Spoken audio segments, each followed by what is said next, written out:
नमस्कार।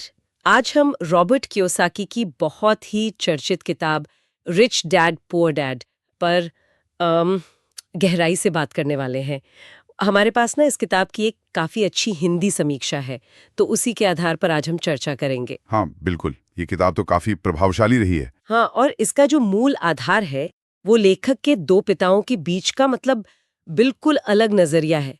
एक poor dad जो पढ़े लिखे थे, सरकारी नौकरी में थे, पर हमेशा पैसों को लेकर परेशान रहे। और दूसरे रिच डैड, वो जो कम पढ़े लिखे थे शायद, पर उनकी सोच और निवेश का तरीका अलग था और वो अमीर बने। सही।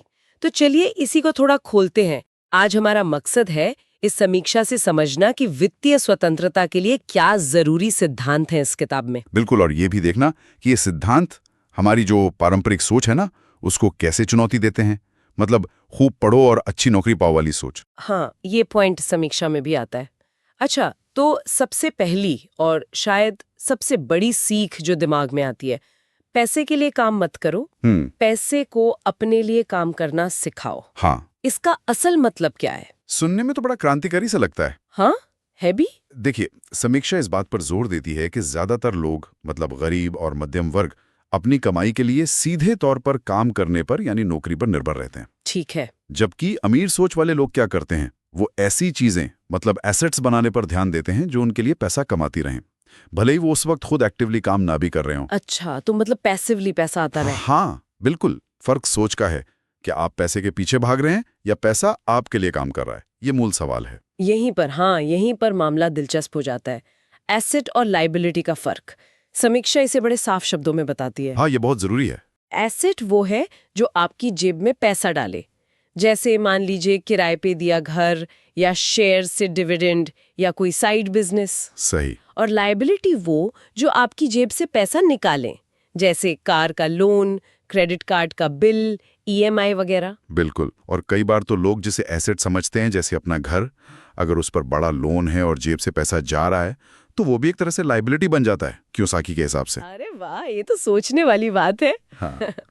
तो इस फर्क को समझना यही है असली वित्तीय शिक्षा। हाँ, समीक्षा के मुताबिक यही असली वित्तीय शिक्षा यानी फाइनेंशियल एजुकेशन है। स्कूलों में हमें कमाना तो सिखा देते हैं, पर पैसे को संभालना, उसे बढ़ाना, ये नहीं सिखाते। सिस्टम शायद कर्मचारी बनाने पर ज्यादा केंद्रित है, मालिक या निवेशक बनाने पर कम। और अमीर बनने के लिए ये वाली शिक्षा बहुत जरूरी है।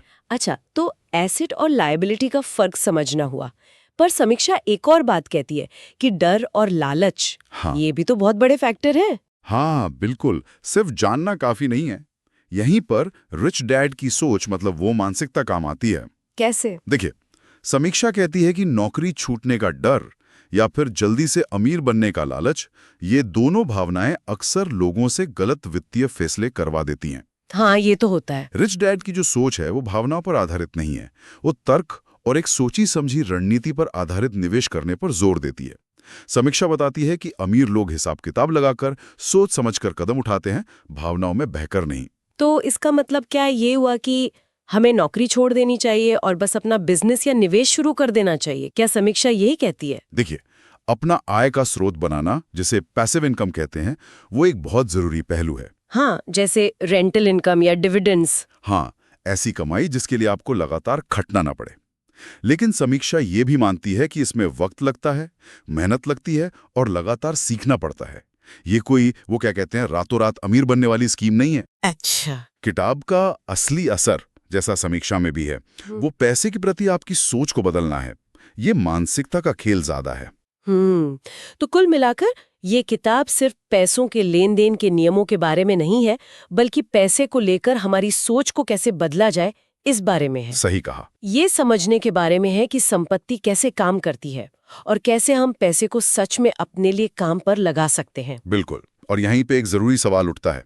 इन सब बातों को ध्यान में रखते हुए, अगर कोई आज से ही अपनी सोच को रिच डैड जैसा बनाना चाहे, तो वो पहला छोटा, बिल्कुल प्रैक्टिकल कदम क्या उठा सकता है?